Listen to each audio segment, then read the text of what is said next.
सोचिए, एक modern passenger jet जो अचानक से इतिहास के एक भयानक सपने में फंस जाता है। आइए फ्लाइट 914 के इस नामुमकिन सफर की कहानी को समझते हैं।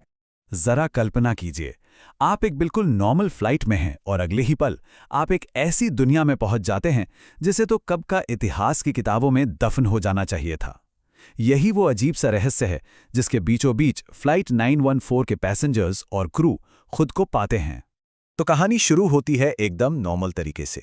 इंटरनेशनल एयरलाइंस की फ़्लाइट 42 वॉशिंगटन डीसी से लंदन के लिए अपनी एक रूटीन उड़ान पर थी। आसमान बिल्कुल साफ था और किसी को दूर दूर तक ये अंदाज़ा नहीं था कि उनकी दुनिया हमेशा के लिए बदलने वाली है। और फिर अचानक बिना किसी वार्निंग के कुछ अजीब होता है। पायलट्स के ठीक सामने साफ आसमान में एक बहुत बड़ा अजीबोगरीब तूफान खड़ा हो जाता है। ये कोई नॉर्मल मौसम तो बिल्कुल नहीं था। प्लेन बुरी तरह से हिलने लगता है, अलार्म बजने लगते हैं और देखते ही देखते सारे इंस्ट्रूमेंट्स एक एक करके बंद हो जाते हैं।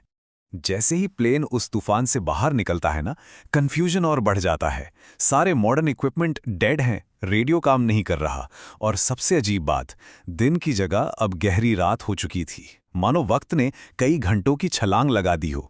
उनका एकमात्र सहारा था एक पुराना रडार सिस्टम जो किसी तरह अभी भी चल रहा था। अब ये समझने की कोशिश में कि आखिर वो हैं कहाँ, कैप्टन एक बहुत हिम्मत वाला फैसला लेते हैं, बादलों के नीचे उतरने का, ताकि जमीन से कुछ तो सुराग मिल सके। लेकिन उन्हें जो मिलता है वो उनकी कल्पना से भी कहीं ज्यादा भयानक था। बादलों के नीचे का जो नजारा था ना, वो किसी डरावने सपने जैसा था। आसमान पुराने जमाने के लड़ाकू विमानों से भरा हुआ था और नीचे जमीन पर उन्हें फ्रांस के तट पर जबरदस्त बमबारी होती हुई दिखाई दी। ये 21वीं सदी का मंजर तो कतई नहीं था। अच्छा, किस्मत से कहिए या बदकिस्मती से, प्लेन में इतिहास के 2 प्रोफेसर्स भी थे। उन्होंने सीन को देखते ही पहचान लिया। ये सेंट नज़ेर पर जर्मन बमबारी थी, एक ऐसी घटना जो दूसरे विश्व युद्ध के दौरान हुई थी। अब पूरी तरह से हताश होकर पायलट अपने रेडियो पर किसी से भी संपर्क करने की कोशिश करते हैं और आखिरकार उन्हें एक आवाज़ सुनाई देती है, एक ब्रिटिश रॉयल एयरफोर्स के ऑपरेटर की। जब पायलट अपनी हालत बताते हैं तो दूसरी तरफ से जो जवाब आता है वो उनके सबसे बड़े डर को सच साबित कर देता है। वो सच में टाइम में भटक गए हैं। तो अब जब सच्चाई सबके सामने है, प्लेन के अंदर ही एक नया तूफान खड़ा हो जाता है। वो सिर्फ अतीत में नहीं है, बल्कि इतिहास के एक बहुत ही नाजुक मोड़ पर है।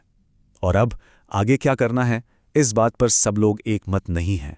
यहां पर मामला बड़ा दिलचस्प हो जाता है। देखिए, पूरी सिचुएशन 2 ग्रुप्स में बढ़ जाती है।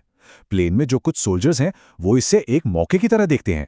उनके पास भविष्य की जानकारी है और वो इसका इस्तेमाल हिटलर को खत्म करके युद्ध को रोकने के लिए करना चाहते हैं। लेकिन पायलट और बाकी लोग इस आइडिया से ही कांप जाते हैं। इतिहास से छेड़छाड़ के नतीजे सोचे भी नहीं जा सकते और शायद और भी भयानक हो सकते हैं।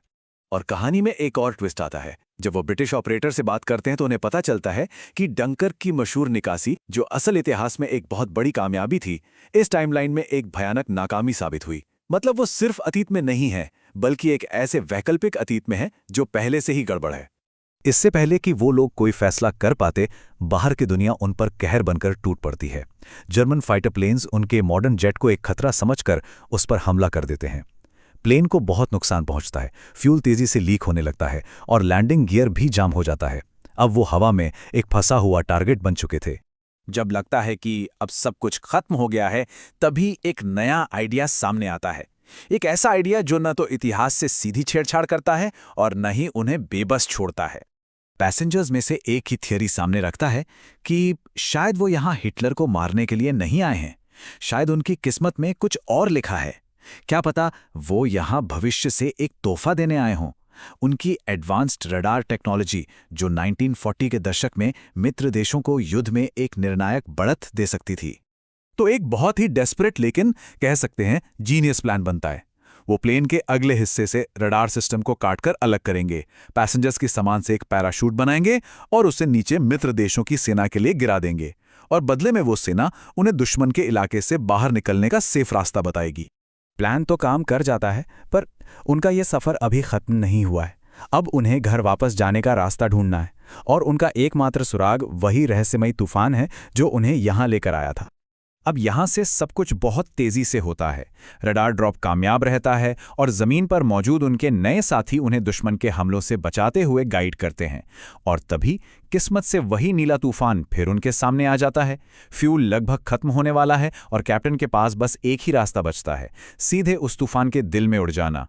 एक बार फिर जबरदस्त टर्ब्यूलेंस के बाद वो तूफान के दूसरी तरफ निकल आते हैं। रेडियो फिर से काम करने लगता है और वो एक मॉडर्न एयरपोर्ट से कांटेक्ट करते हैं। ऐसा लगता है उन्होंने कर दिखाया, वो वापस आ गए हैं। प्लेन, जिसमें फ्यूल की शायद एक बूंद भी नहीं बची है, रनवे पर ग्लाइड करता है और सेफली लैंड कर जाता है। पैसेंजर्स और क्रू सब राहत की सांस लेते हैं। वो जिंदा हैं, वो घर पर हैं। लेकिन जैसे ही एयर ट्रैफिक कंट्रोल से वेलकम मैसेज आता है ना, सबकी सांसें मानो गले में ही अटक जाती हैं। उन्होंने वॉशिंगटन या लंदन में लैंड नहीं किया था। और यहीं पर यह कहानी हमें एक बहुत परेशान करने वाले सवाल के साथ छोड़ जाती है। क्या मित्र देशों को रडार देकर उन्होंने इतिहास को बेहतर बनाने के बजाय और भी बिगाड़ दिया? क्या उन्होंने अनजाने में एक ऐसी टाइमलाइन बना दी जो उनके अपने जमाने से भी ज्यादा खराब थी? ये एक ऐसी उलझन है जो टाइम ट्रैवल की हर कहानी के दिल में होती है।